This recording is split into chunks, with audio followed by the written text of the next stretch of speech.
Okay, now we have our Music Radar fan questions. Okay, fan questions, ladies and gentlemen. Okay, you ready? Yep, ready. Okay. Dream87 says, "Oh, please tell Richie to do another solo album. Stranger in Town is my favorite album of all time." So, solo album? Love to, man. I've been so busy with this band, I haven't had a chance. I have been making some. This is really crazy, but I came out with this fashion line. It's called White Trash Beautiful. Okay. And you can look it up online. It's been everywhere these days. It's going to come out in the fall. But originally, John and I had written a song called White Trash Beautiful, and it was not what we needed to write. So one day I'm walking around the house scratching my ass, and I said, that sounds like a clothing line for women, right? So I met up with this girl, Nikki Lund, who happens to also be a musician, and she's a tremendous fashion designer, has a existing company called Eccentric Symphony, very big fashion company. Right. And we started designing clothes, and I had my first fashion show in LA on Friday of last week. Very successful. And I'm going to distribute music on G drives on the clothes. Okay. So she happens to be a tremendous kind of musician writer also. And we wrote some stuff, and it was really, really good. We took it into this production team called The Matrix, who's produced everybody from Korn to Britney Spears, Avril Lavigne, David Bowie, I mean, just a ton of people. And we came up with 5 songs, and we put them down. And I'll be damned if it doesn't sound like a record. And I sang 2 of them, and she sang 2, and we did a duet on the other. And I think it's going to be a record. Okay. I think it's going to be a record. So people are going to hear some Richie Sambora solo stuff in, I would imagine, probably, before the end of the year, I'm pretty sure. Wow. Yeah. Okay. We have had maybe 50 questions asking the same thing. Lucas Colonel wants to know, when are you playing Argentina? I think South America is in November. I'm pretty sure. Not exactly sure, but we will definitely hit there on this tour. So there we go. At some point, yes. They will be there. We'll be there. Okay. Richie's Swiss girl says that she read that you are waiting on the first double neck Martin 612. That's true. Is that true? Yes, that's true. When will this have its first appearance? Hopefully, I'm hoping this summer at some point. Okay. Like I said, my luthier who helped me with the electric is monitoring the situation at Martin and helping them put it together to my specifications, and I'll have the first double neck Martin. I've been trying to get him to do this for, because I've been an endorsee of Martin now for the past 2 tours, so the past 3 years, and my limited edition did very, very well, and I've been asking them to make a double neck, and they were scared at first because they never did it. Right. And I just said, come on. So I kept on needling them, and so I think they're going to do it now. So. John Franco 888 wants to know, what is the best amp for playing the blues? The best amp for playing the blues? God almighty. I mean, it depends on what sound you're looking for, man. I mean, obviously, nothing like an old Fender Tweed to make it happen, Good old Marshall, like Jimmy Page, nice plexi like Jimmy Page uses, ain't a bad thing. Right. You know what I mean? So, there's tons of amps out there that sound great. So it just depends on what sound you're looking for. I mean, I like everything. So I don't know. I got a warehouse full of stuff. So I like everything. So I can't. That's a tough question for me to answer. Norman Evigan wants to know, have you ever taught John Bon Jovi, something on the guitar that he could never nail? And how would you rate him as a player? He's getting better and better and better. Actually, you know what? Before this tour, I think that he really started working really hard. He did some woodshedding.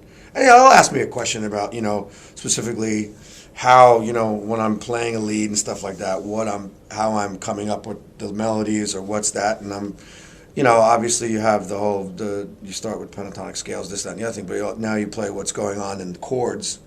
And you start playing around in the chords, and so I give him a couple clues here and there. But yeah, he's been working hard. He's getting better and better. Dana Pressman II. I didn't know girls could be the second. Okay. Exactly. Dana Pressman II wants to know, what is your secret weapon piece of gear that you use when recording that you cannot do without? I guess probably my 59 Les Paul. I guess that would probably be the one piece of gear. I mean, that's it's not secret. Yeah. Let's face it. But yeah, I don't, I mean, you know what? I play pretty simply. On this particular album, I actually use a lot of analog pedals, which I normally don't do, and I usually put the effects on afterwards. But on this, I printed a lot of effects on the Circle. I did print a lot of effects, which was actually pretty cool, because there's a lot of filth and noise and with analog pedals that just naturally happens, and natural distortion and stuff that come out of the pedals, natural compression that are built into the circuitry of that stuff. So. But there's nothing that's secret, man. I just, I make stuff up, man. I'm just a knob twiddler, man. I just take out a bunch of pedals and start fooling around and, come up with cool sounds. That's it.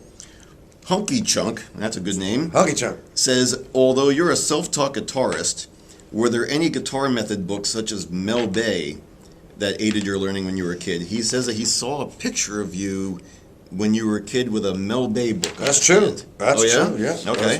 There's probably in the table book that we just put out. Yeah, I definitely, That's the book he said. Yes. Yeah, I did a whole Mel Bay kind of thing, but then I just did chord dictionaries and things like that. That was very important in my self-teaching, because it was kind of easy. I just thought it was good.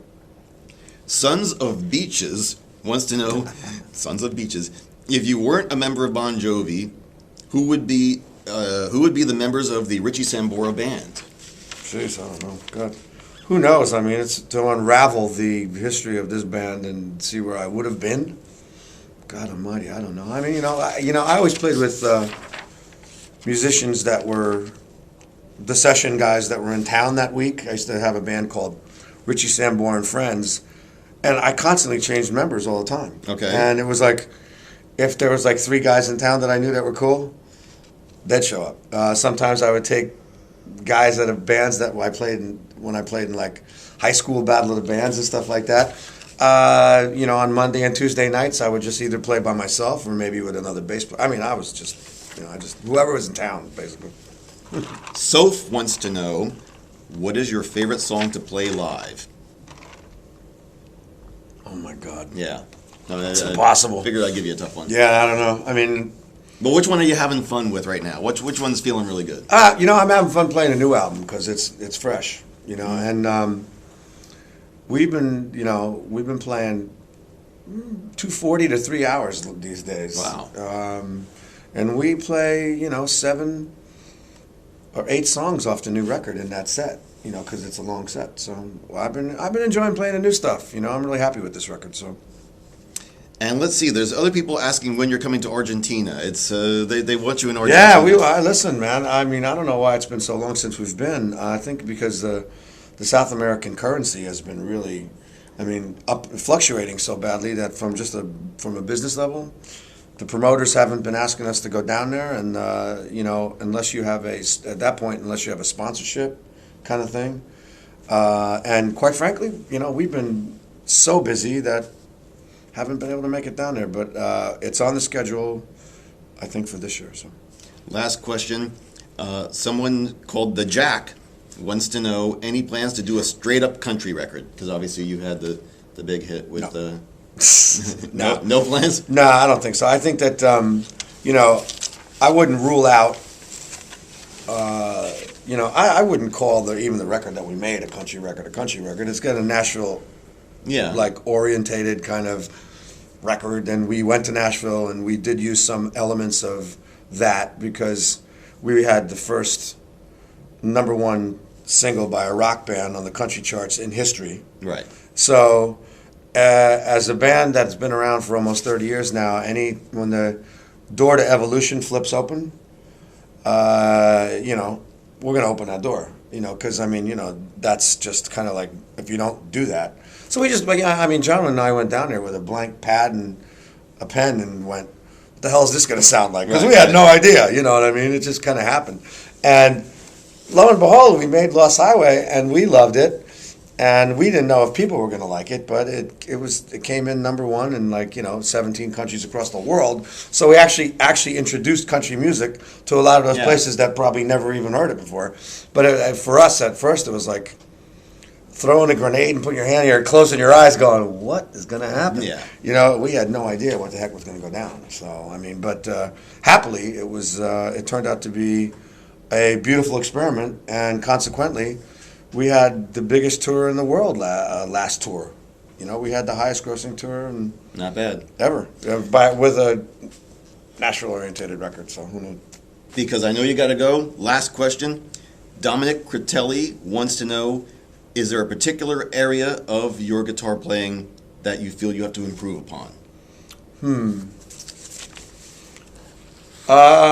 know what? Yeah. Actually, I walked into my good friend Norm's Rare Guitars shop not too long ago, and there's a guy playing acoustic guitar, and you learn with a lot of open tunings. Right. Okay. And he happened to be a very accomplished guitar player. I've never met him before, but I admired his work. His name is Lawrence Juber. He used to be in Wings. Oh yeah. Yeah. Wow. So Lawrence, he was sitting there playing, and I'm going, what the hell are you doing, man? And he was working with these open tunings. And so I asked him, I said, I need to have some lessons from you, man, because I wanted to see what you're doing. So, and he was doing a lot of finger picking, obviously, on an acoustic with a bunch of open tunings that, I wasn't accustomed to. And, he was making a lot of this stuff up. And so, I haven't had a chance to sit with him yet, but we've been in communications. And, yeah, I'd like to learn a bit more about different open tunings and, get into some of that, like Lawrence Juber, Michael Hedges territory and stuff like that. Very cool. So that's what I'm going to do in my spare time somehow. Awesome. So, Richie, thank you very much. Tim. This is Joe Bosso with Richie Sambora, and Richie's been answering your questions. So thank you very much. Welcome.